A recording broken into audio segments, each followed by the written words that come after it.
तो हेलो बच्चों, हम शुरू करने जा रहे हैं आज यहाँ पे ऑप्टिकल इंस्ट्रूमेंट ना, जो कि एक स्कोरिंग टॉपिक है। ये बोर्ड के लिए भी बहुत इंपॉर्टेंट है बेटा, और ये जेईई और नीट के लिए भी बहुत इंपॉर्टेंट है। इस पूरे चैप्टर में अपन कवर करेंगे रे ऑप्टिक्स में और माइक्रोस्कोप, कंपाउंड माइक्रोस्कोप और टेलीस्कोप। तो चलो शुरू करते हैं, आ जाओ। देखो, तो अगर अपन बात करें बेटा टेलीस्कोप माइक्रोस्कोप पढ़ने के लिए ना, तो उसमें सबसे पहले हमें एक छोटी सी चीज़ पढ़नी पड़ेगी जिसकी बात करते हैं अपन विजुअल एंगल। पहले हमें ये क्लियर होना चाहिए कि विजुअल एंगल क्या चीज़ होता है। और जो देखें विजुअल एंगल क्या होता है, जैसे मान लो कि कोई ऑब्जेक्ट है यहाँ पे ना, इसकी हाइट h0 है, और मान लो कि ये आपकी प्यारी सी आँखें हैं बस, और आप अपनी आँखों से इस ऑब्जेक्ट को देखना चाह रहे हो।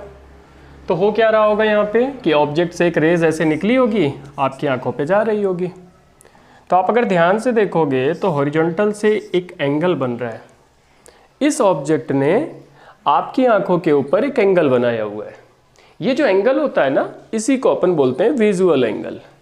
मतलब अगर अपन लैंग्वेज में इसे लिखना चाहें तो क्या लिखेंगे, it is the angle form by the object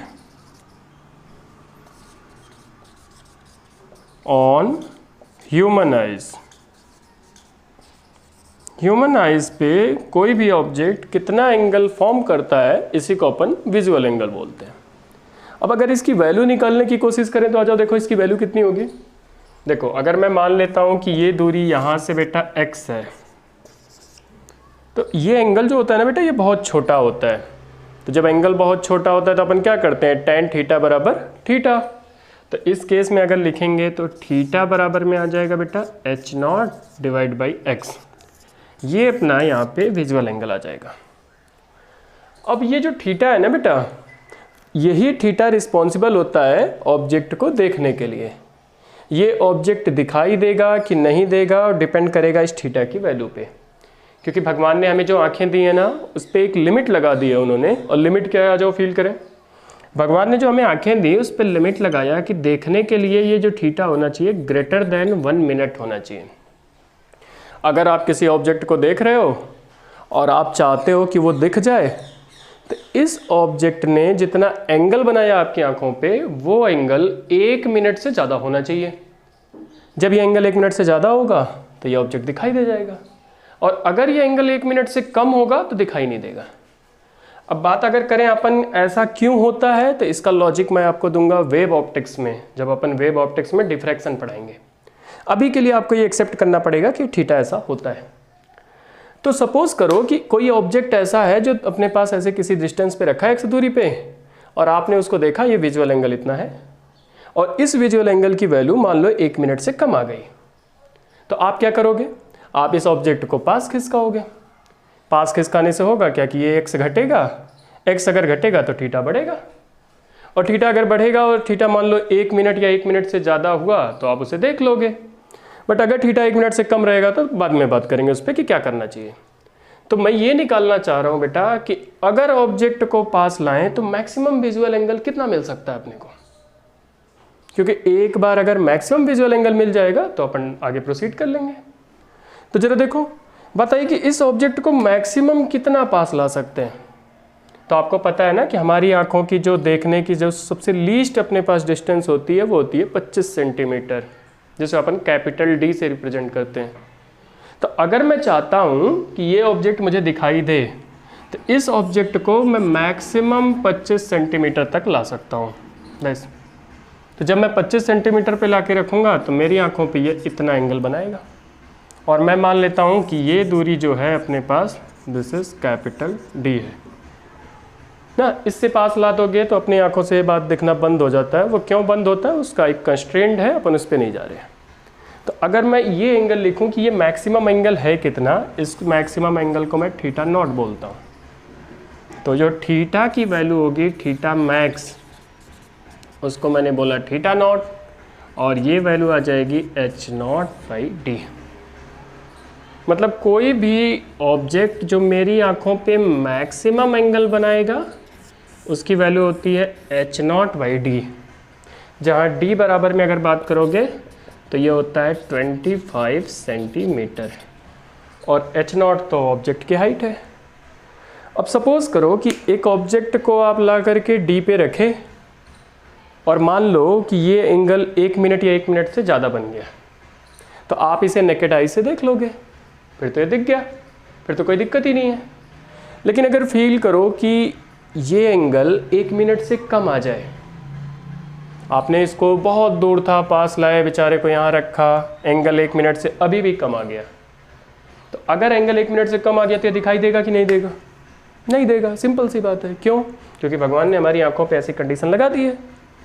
और अगर ये दिखाई नहीं देगा तो क्या करेंगे? इसको नहीं देखेंगे? देखेंगे। कुछ इसको जुगाड़ लगानी पड़ेगी ताकि ये दिख जाए। तो बात आई कैसे दिखेगा भाई, क्या करना चाहिए? तो क्या करने की अगर बात करें बेटा, तो ये थीटा बढ़ाना पड़ेगा, किसी भी तरीके से इस थीटा को 1 मिनट से ज़्यादा करना पड़ेगा। और ये थीटा 1 मिनट से ज़्यादा करने के लिए हम एक इंस्ट्रूमेंट्स यूज़ करते हैं। उन इंस्ट्रूमेंट्स की अगर बात करें अपन क्या होगा, तो ये सिंपल माइक्रोस्कोप होते हैं, कंपाउंड माइक्रोस्कोप होते हैं, टेलीस्कोप होते हैं। तो बेसिकली ये डिवाइस करते क्या है? ये डिवाइस इस विजुअल एंगल को बढ़ा देते हैं जिससे ऑब्जेक्ट हमें दिखना शुरू हो जाता है। जब ये डिवाइस अपन यहाँ पे लगाएंगे और ये विजुअल एंगल को अगर बढ़ा देगा तो कितना गुना बढ़ा देगा? जैसे मान लो कि पहले थीटा अपने पास आधा मिनट था डी पे रखने पे, और मान लो हमने कोई डिवाइस लगाया और आज थीटा हो गया 4 मिनट ना, तो वो उसने उस एंगल को इंक्रीज़ किया है। तो कितने गुना इंक्रीज़ किया अगर अपन बात करें तो कैसे निकालेंगे? कितना उसने फाइनल बनाया और पहले कितना था। तो अगर ध्यान से देखेंगे तो ये वैल्यू आ जाएगी 8।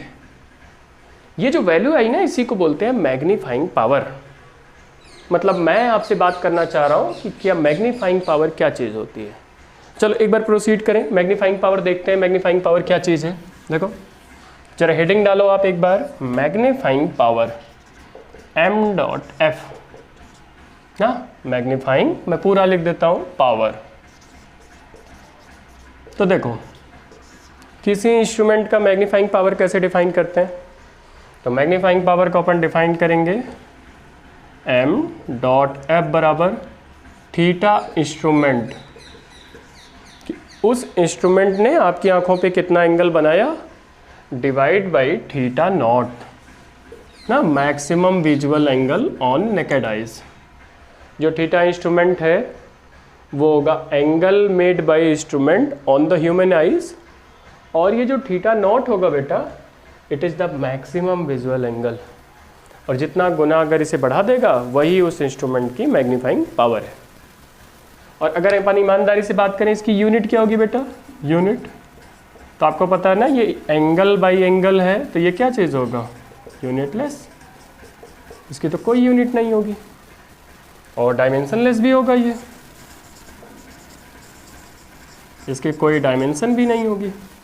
तो ये एक ऐसी क्वांटिटी है जिसकी ना तो कोई यूनिट है ना तो कोई डायमेंशन है। ये बताती है कि कितने गुना विजुअल एंगल बढ़ चुका है इंस्ट्रूमेंट को लगाने से।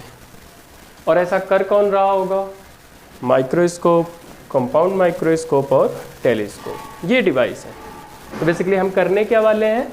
हम पढ़ने जा रहे हैं सिंपल माइक्रोस्कोप और उसमें उसकी मैग्नीफाइंग पावर निकालेंगे कि अगर कोई ऑब्जेक्ट मेरे पास है जो दिखाई नहीं दे रहा है, तो मैंने माइक्रोस्कोप लगाया, माइक्रोस्कोप लगाने से उसका थीटा बढ़ गया होगा, कितने गुना बढ़ गया, उसका मैक्सिमम विजुअल एंगल से रेशियो निकालेंगे, उसे मैग्नीफाइंग पावर बोलेंगे। तो हेडिंग डालो सिंपल माइक्रोस्कोप, सिंपल माइक्रोस्कोप ना। ये कब यूज़ करते हैं? जब कोई ऑब्जेक्ट का विजुअल एंगल 1 मिनट से छोटा हो।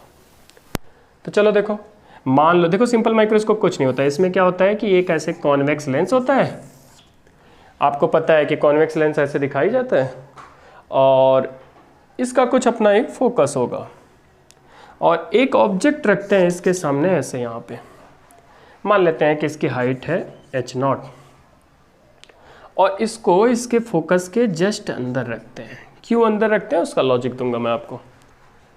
तो होगा क्या कि इस लेंस से इस ऑब्जेक्ट की इमेज बनेगी। कैसे बनेगी? एक लाइट रे निकालेंगे, इसके ऑप्टिकल सेंटर से यूं भेज देंगे और इसको पीछे ट्रेस कर लेंगे ऐसे। बस आपको पता है ना कि जब फोकस के अंदर ऑब्जेक्ट रखते हैं तो इमेज इसी साइड बनती है और लार्ज बनती है, वर्चुअल बनती है। मैं उसका रे डायग्राम बना रहा और एक अपने पास रेज है, इसको पैरेलल लेके जाएंगे ऐसे। और आपको अच्छे से पता है कि कोई भी लाइट रे अगर प्रिंसिपल एक्सिस के पैरेलल है तो वो फोकस से होकर के जाती है। तो देखो हमें पता है कि इमेज इधर ही बनेगी ना, तो मैं काम करता हूँ इमेज पहले ही बना लेता हूँ ताकि जब भी अपने पास कभी डायग्राम ड्रॉ करना हो तो वो सुंदर दिखे। और इस लाइट रे को यहाँ से पहले मिला देता हूँ और अब इसे ऐसे उठा करके भेज देता हूँ फोकस से, मार्क कर देता हूँ कि यहाँ इसका फोकस है। ऐसा करने से क्या होगा कि आपका जो डायग्राम है थोड़ा सा नीट एंड क्लीन बनेगा, सुंदर बनेगा ना। बाकी कोई दिक्कत नहीं, आप फोकस से मिला करके पीछे बढ़ा भी सकते हो, उसमें कोई दिक्कत नहीं है। लेकिन उसमें थोड़ा सा ये कभी कभी पॉसिबिलिटी बनती है कि ये मिलेगा यहाँ पे कि नहीं मिलेगा। नहीं मिलेगा तो थोड़ा सा ख़राब डायग्राम बनेगा। खैर हमारा टारगेट क्या है? हमारा टारगेट ये है कि इसकी मैग्नीफाइंग पावर अपने को निकालनी है कि ये ऑब्जेक्ट हमें नेकेड आई से दिखाई नहीं दे रहा था, मैंने इसे लेंस लगा के देखने की कोशिश की तो इसकी इमेज यहाँ बनी। अब सपोज करो कि आपकी आंखें यहाँ कहीं होंगी ना, ये आपकी आंखें, इन आंखों में ये रेज जा रही है और आपको इसकी इमेज यहाँ दिखाई देगी। तो अगर मान लो ये दिख गया तो आपकी आंखों पे हॉरिजॉन्टल से इसने कितना एंगल बनाया? This is the theta. Instrument ने आपकी आंखों पे इतना एंगल बनाया हुआ है। तो मैं क्या करने वाला हूँ, मैं ये थीटा लिखूंगा और ये रेशियो कैलकुलेट करूंगा। अगर मैं ये थीटा लिखूं तो कैसे लिखा जाएगा बेटा? अगर ये एंगल थीटा है तो ईमानदारी से देखो ये एंगल थीटा होगा। और आपने पढ़ा होगा कि जब भी ऑब्जेक्ट को लेंस के सामने रखते हैं तो लेंस से जो ऑब्जेक्ट की डिस्टेंस होगी उसे u बोलते हैं। और यहाँ मैं सफिक्स में e लगा रहा हूँ, UE, क्योंकि यही मेरी आई पीस है। इसी के थ्रू मैं इमेज को देख रहा हूँ, तो इसलिए मैं उसको आई पीस का नाम दे रहा हूँ क्योंकि वो आई के पास में है। तो अगर मैं यहाँ पे थीटा लिखूँगा बेटा तो थीटा कितना आएगा? h0 divide by UE। ये मेरा थीटा आ गया। मतलब इंस्ट्रूमेंट ने मेरी आंखों पे इतना एंगल बनाया है। और अगर ये इंस्ट्रूमेंट ना होता तो ये ऑब्जेक्ट मेरी आंखों पे कितना एंगल बनाता? मैक्सिमम दिस थीटा नॉट, जिसकी वैल्यू कहीं यहाँ लिखी हुई है h0 डिवाइड बाई d। तो बात आई कि इसने कितना गुना थीटा को बढ़ा दिया। तो कैसे लिखेंगे? Theta instrument divide by theta naught. और जो निकाल के देखें कितने गुना बढ़ा दिया। तो अगर उसे निकालेंगे बेटा तो दोनों का रेशियो लेना पड़ेगा कि दोनों का रेशियो आ कितना रहा है। चलो आ जाओ। तो अगर मैग्नीफाइंग पावर इसकी कैलकुलेट करें तो कैसे लिखेंगे? Theta instrument divide by theta naught. Theta instrument अगर अपन देखेंगे तो उसकी वैल्यू निकल के आई है h0 डिवाइड बाई UE। और थीटा नॉट उसकी वैल्यू अगर अपन देखेंगे तो यहीं पे लिखा हुआ था h0 divide by d। This is the magnifying power. तो बस इसे सॉल्व कर दो। तो मैग्नीफाइंग पावर क्या आ जाएगा बेटा? h0 by UE। और ये पलट के मल्टीप्लाई होगा ना, d ऊपर h0 नीचे, तो d बाई h0 ने h0 को मार दिया। तो यहाँ से मैग्नीफाइंग पावर जो आ जाएगा बेटा उसका फॉर्मूला आया d डिवाइड बाई UE। बताइए d क्या चीज़ है? d है least distance of distinct vision ना, 25 सेंटीमीटर। और UE क्या है? This is the distance of object from the lens. ये जनरल फॉर्मूला है d बाई UE ना। इसको थोड़ा सा अच्छे से मैं बना देता हूँ, d अच्छा बनानी है यहाँ पे, d by UE। This is the general formula of magnifying power in case of simple microscope. अच्छा, इसे सिंपल क्यों बोल रहे हैं भाई? सिंपल इसलिए बोल रहे हैं क्योंकि इसमें सिर्फ अभी एक लेंस लगा हुआ है और आपकी आंखें उसे देख रही हैं। अब इतना इसने अपने पास एंगल को बढ़ा दिया है और मान लो ये इमेज दिखाई देने लगी ना। तो इसके दो केस पढ़ाए जाते हैं। क्या केस पढ़ाए जाते हैं? कि एक बार फाइनल इमेज नियर पॉइंट पे बने, एक बार फाइनल इमेज फार पॉइंट पे बने। बताइए ऐसा आप बात दो स्पेशल केस की बात क्यों कर रहे हो? क्योंकि इसने इमेज तो बना दिया, लेकिन इस इमेज को मेरी आंखों को दिखाई देने के लिए क्या कंडीशन है कि ये जो इमेज है लेंस से कम 25 सेंटीमीटर या उसके बाद बने। क्योंकि अगर 25 सेंटीमीटर से पहले आ गई तो फिर तो बेकार हो जाएगा, फिर तो मुझे दिखाई ही नहीं देगा। इसने इमेज भी बना दी, मैग्नीफाइंग भी हो गया, सब कुछ हो गया, बट अगर 25 के अंदर बना दी तो फिर तो मेरे काम की नहीं है ना बेटा, क्योंकि मेरी आंखों पे तो भगवान ने लिमिट लगाई हुई है कि 25 से पहले तू नहीं देखेगा। तो इसलिए मेरी रिक्वायरमेंट क्या है कि इस लेंस को इमेज बनानी पड़ेगी 25 या 25 के बाद। तो हम मैग्नीफाइंग पावर दो केस में कैलकुलेट कर लेते हैं। दो केस कौन कौन सा? एक बार फाइनल इमेज 25 पे बनाओ और एक बार फाइनल इमेज को इनफाइनाइट पे बनाओ, और दोनों केसेस में जो फॉर्मूला आएगा उसको स्पेशल फॉर्मूला मान के याद कर लेंगे, और ये तो जनरल फॉर्मूला है ही है। तो चलो पहला केस पढ़ें। क्या है पहला केस? केस फर्स्ट कि when final image is at D. अच्छा, डी कह करके एक और अच्छा पॉइंट यूज कर सकते हैं -d। बताइए ऐसा क्यों? क्योंकि हम साइन कन्वेंशन को फॉलो करते हैं रे ऑप्टिक्स में। हमने पढ़ा होगा ना कि in the direction of incident ray हम पॉजिटिव डायरेक्शन मानते हैं, उसके अपोजिट में हम रहते हैं तो नेगेटिव मानते हैं। तो इमेज अगर इधर बनी हुई है तो जो v की वैल्यू है वो मुझे d के बराबर चाहिए, और अगर साइन कन्वेंशन के हिसाब से बोलूँ तो v बराबर -d चाहिए। यानी मेरी रिक्वायरमेंट है कि v की वैल्यू जो होनी चाहिए वो -d होनी चाहिए, और इसका जो फोकल लेंथ होगा उसे मैं f ही बोल देता हूँ। f बराबर जो है बेटा वो है अपने पास fe। इसको पॉजिटिव ले रहे हैं, क्यों? क्योंकि ये कॉन्वेक्स लेंस है। तो कॉन्वेक्स लेंस की आपको बताया गया होगा कि जब ये एयर में रखा होता है तो इसकी फोकल लेंथ पॉजिटिव होती है। तो उसके लिए मैं यूई की वैल्यू निकाल लेता हूँ कि अगर मुझे ऐसी कंडीशन चाहिए तो यूई कितना होगा, उसको उठा करके यहाँ रख दूंगा, फिर मैग्नीफाइंग पावर आ जाएगा। मैं ये निकालना चाह रहा हूँ कि फाइनल इमेज डी पे बने, उसके लिए ऑब्जेक्ट को कितना दूर रखा जाए। और जो निकालें, कैसे निकालेंगे? हमारे पास एक लेंस फॉर्मूला है ना, 1/f बराबर 1/v माइनस 1/u। इसको लगा करके चलो कैलकुलेट करें।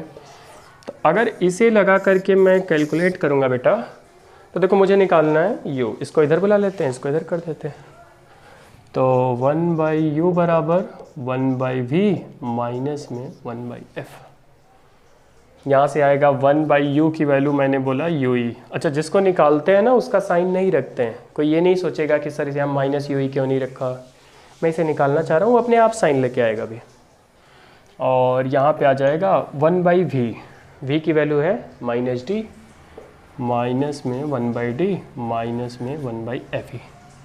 यानी अगर मैं 1/ue की वैल्यू निकालूंगा तो यहाँ से आ जाएगा minus common 1/d plus 1/fe। देखो ये खुद अपने आप साइन लेकर के आ गया कि ऑब्जेक्ट इधर है तो ue नेगेटिव होना चाहिए था ना, क्योंकि रियल ऑब्जेक्ट है, इस डायरेक्शन में है, तो नेगेटिव साइन आ रहा है। मैं आपको सजेस्ट करूंगा कि इस ue की वैल्यू को आप याद कर लो। ये बार बार निकालना पड़ेगा, माइक्रोस्कोप में भी, सिंपल में भी, कंपाउंड में भी और टेलीस्कोप में भी। तो अगर आप एक बार मेमोराइज कर लोगे तो बार बार ये अपने को नौटंकी नहीं करनी पड़ेगी। अपन डायरेक्ट ये वाली वैल्यू उठा करके बार बार पुट कर देंगे और आंसर आएगा। तो ये प्लीज़ आप इसे मेमोराइज करो कि अगर किसी भी केस में अपने को फाइनल इमेज डी पे चाहिए तो 1/ue की वैल्यू इतनी होती है। या फिर अगर ue निकालने तो कितना होगा, तो ue निकालने के लिए इसका एलसीएम लेना पड़ेगा। यह आएगा d इंटू fe, यहाँ आ जाएगा अपने पास fe और प्लस में d माइनस। तो ue अगर लिखेंगे, सॉरी ये 1/ue है, तो ue अगर लिखेंगे तो जैसे आ जाएगा dfe divide by d plus fe minus sign के साथ। ये माइनस साइन सिर्फ इतना बता रहा है बेटा कि ऑब्जेक्ट जो है वो लेफ्ट साइड है, लेस। और अगर इस वैल्यू को उठा करके मैं यहाँ पे प्लेस कर दूंगा तो कितना आया मैग्नीफाइंग पावर? तो मैग्नीफाइंग पावर की वैल्यू आएगी 1/d 1/ue। देखो मैं माइनस को उठा के फेंक दे रहा हूँ, क्यों फेंक रहा हूँ अभी उसका लॉजिक दूंगा। और यहाँ पे रखूँगा 1/d प्लस 1/fe। मल्टीप्लाई करो इसे, तो मल्टीप्लाई करोगे तो मैग्नीफाइंग पावर जो आ जाएगा बेटा d अंदर जाएगा, तो 1 plus D by F E, this is the magnifying power. कब के लिए? जब फाइनल इमेज बने d पे, नियर पॉइंट पे ना। 1 plus D by F E अपने को मेमोराइज कर लेना है कि जनरल फॉर्मूला होता है d by U E, magnifying power होती है अपने पास नियर पॉइंट के लिए 1 plus D by F E. और एक बात और याद करना है क्या, कि 1 बाई यू ई की वैल्यू इतनी होती है, या फिर उसे सॉल्व करके निकालेंगे तो इतनी होती है। तो 3 चीज़ें मेरे कहने पे याद करें प्लीज़। क्या? कि मैग्नीफाइंग पावर डिफाइन ऐसे किया जाता है, theta instrument divide by theta naught. Simple microscope के लिए आता है डी बाई यू ई। और अगर अपन स्पेशल केस की बात करें कि फाइनल इमेज डी पे बनी हुई है, तो मैग्नीफाइंग पावर आता है बेटा 1 plus D by F E. ठीक है, जेई और नीट के लिए मेरे फॉर्मूले बहुत काम के आएंगे। तो ये 3 याद कर लें। एक और केस की बात कर लेते हैं क्या, कि जब फाइनल इमेज कहाँ बन जाए, इनफाइनाइट पे। आ जाओ उसके लिए देखें, चलो।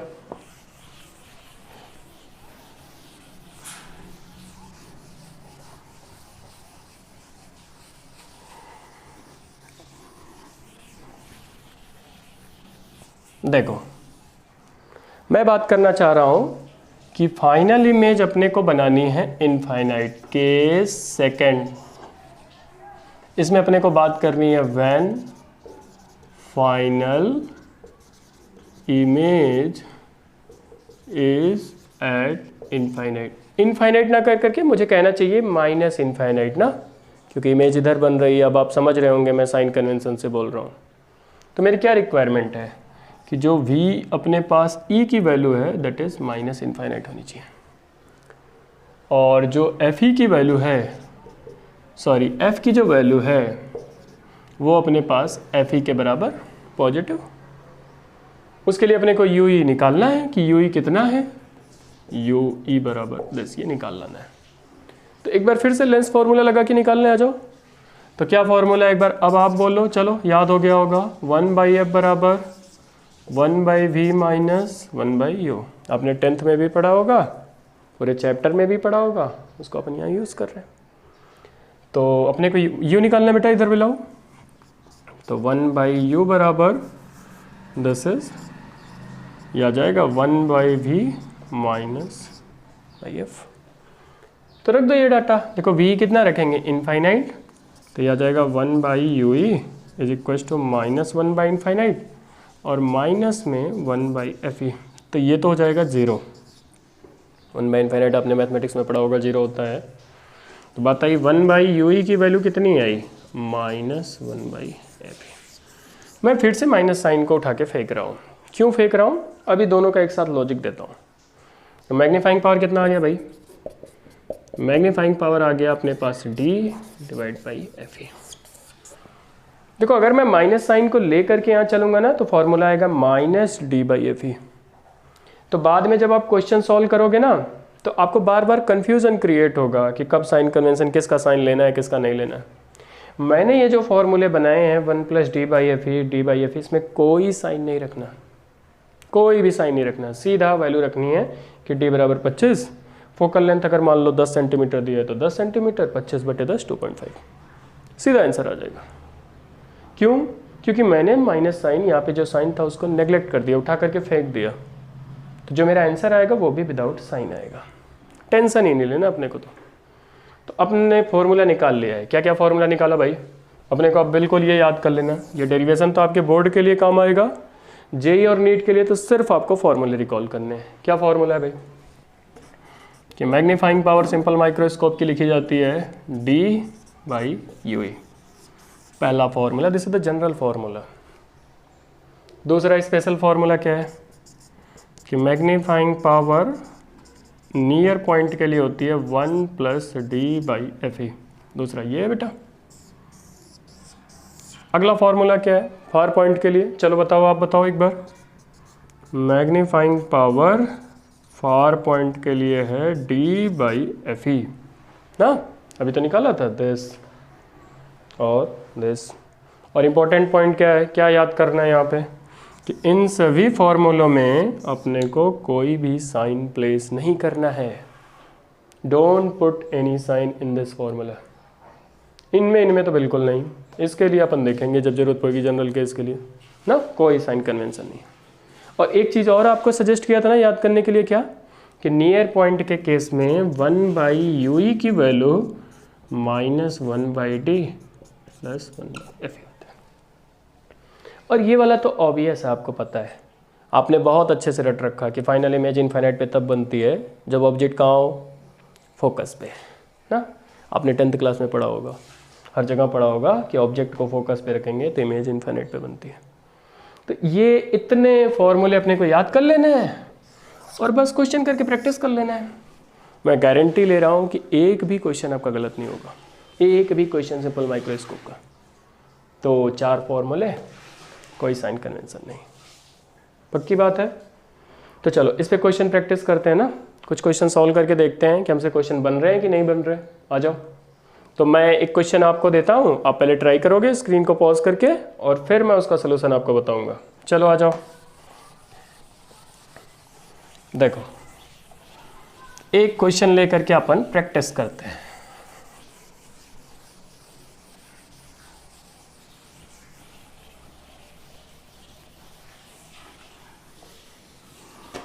चलो भाई, तो क्वेश्चन क्या लेते हैं। चलो मैं क्वेश्चन की लैंग्वेज ना लिखा करके ना आपको क्वेश्चन का डाटा प्लेस करता हूं ताकि आप क्वेश्चन को क्विकली सॉल्व कर सको। देखो क्या आएगा लैंग्वेज में, ऐसे बोलेंगे कि आपके पास एक कंपाउंड माइक्रोस्कोप है, ये वे कंपाउंड माइक्रोस्कोप, और उसकी वो फोकल लेंथ दे देंगे। सपोज करो कि इसकी फोकल लेंथ है 20 सेंटीमीटर ना। कंपाउंड माइक्रोस्कोप का मतलब एक सिंपल कॉन्वेक्स लेंस जिसकी फोकल लेंथ 20 सेंटीमीटर है। और आपसे वो क्या कहेंगे कि find out its magnifying power. Question कहेगा कि find out its magnifying power when, first question, final image is at D. D का मतलब नियर पॉइंट 25 सेंटीमीटर। दूसरा क्वेश्चन क्या है भाई कि फाइनल इमेज इज एट इनफाइनाइट। एक जनरल भी सॉल्व कर लेते हैं ना, ये तो दोनों स्पेशल केस है। Third, final image is at 60 centimetre from lens. 3 question मैंने आपको दिए हुए हैं ना। अब आप इसे ट्राई करोगे, कुछ भी नहीं है, डाटा प्लेस करना है, 1 मिनट में आंसर आएगा भाई, तीनों का 1 मिनट में आ जाएगा। देखो कैसे होगा ना, आप पहले ट्राई करो और फिर ना हो तब सलूशन देखना है। तो चलो देखो कैसे करेंगे। अगर अपन सलूशन की बात करें तो पहले वाले केस में क्या कह रहा है कि फाइनल इमेज कहाँ बनना चाहिए, डी पे। और अभी फॉर्मूला पढ़ाया था ना कि फाइनल इमेज डी पे होने के लिए मैग्नीफाइंग पावर इतनी होती है 1 + D/FE। आ जाओ रखें यहाँ पे। तो मैग्नीफाइंग पावर पहले वाले क्वेश्चन का अगर निकालेंगे 1 + D/FE। सिंपल डाटा प्लेस कर दो यहाँ पे, कितना आ जाएगा 1 + D की वैल्यू कितनी है भाई 25 सेंटीमीटर, और FE की वैल्यू कितनी है अपने पास यहाँ पे दे रखा है क्वेश्चन में 20 सेंटीमीटर। तो कितना आ जाएगा अगर इसे काटेंगे तो 5 से ये कट जाएगा, 4 से ये कट जाएगा, 5 × 4 = 9/4। This is the magnifying power 9/4। ठीक है, अब बिल्कुल कुछ भी नहीं करना था, डाटा मैंने प्लेस कर दिया और बोला था साइन नहीं रखना आपको, साइन को उठा के फेंक दिया था उधर मैंने। आ जाओ और बातें करें। सेकेंड केस में क्या कह रहा है, फाइनल इमेज इनफाइनाइट पे हो। तो चलो भाई फार पॉइंट वाला लगा लो दिस।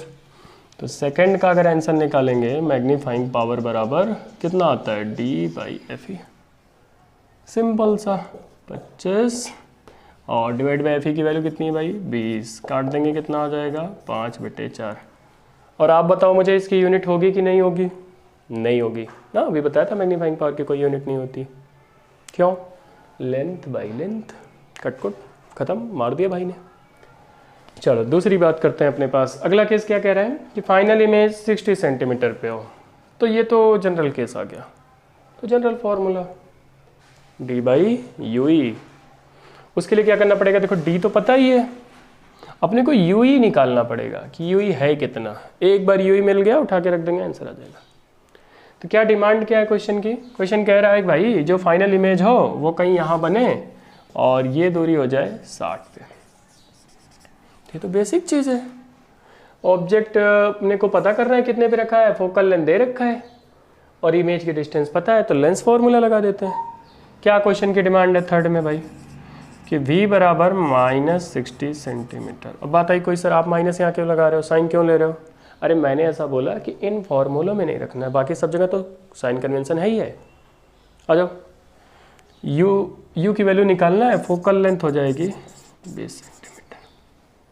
तो क्या होता है लेंस फॉर्मूला अभी भी लगा रहे थे, 1/f बराबर 1/v माइनस 1/u। देखो मेरी आपको एक छोटी सी सजेशन होगी यहाँ पे, क्या बार बार क्वेश्चन में ना अपने को v निकालना होता है। 90% क्वेश्चंस की डिमांड ऐसी होती है कि अपने को u पता होगा, फोकल लेंथ पता होगी और अपने से कहा जाएगा कि ये v निकाल लो। तो v निकालने के लिए v का फॉर्मूला रटें, ये ऐसे उल्टा रटेंगे तो बार बार एलसीएम लेना पड़ेगा, सॉल्व करना पड़ेगा। क्यों ना डायरेक्ट ऐसे करें जल्दी से। देखो यहाँ से क्या आएगा, 1/v बराबर 1/f प्लस 1/u, उसको इधर कर दिया बस।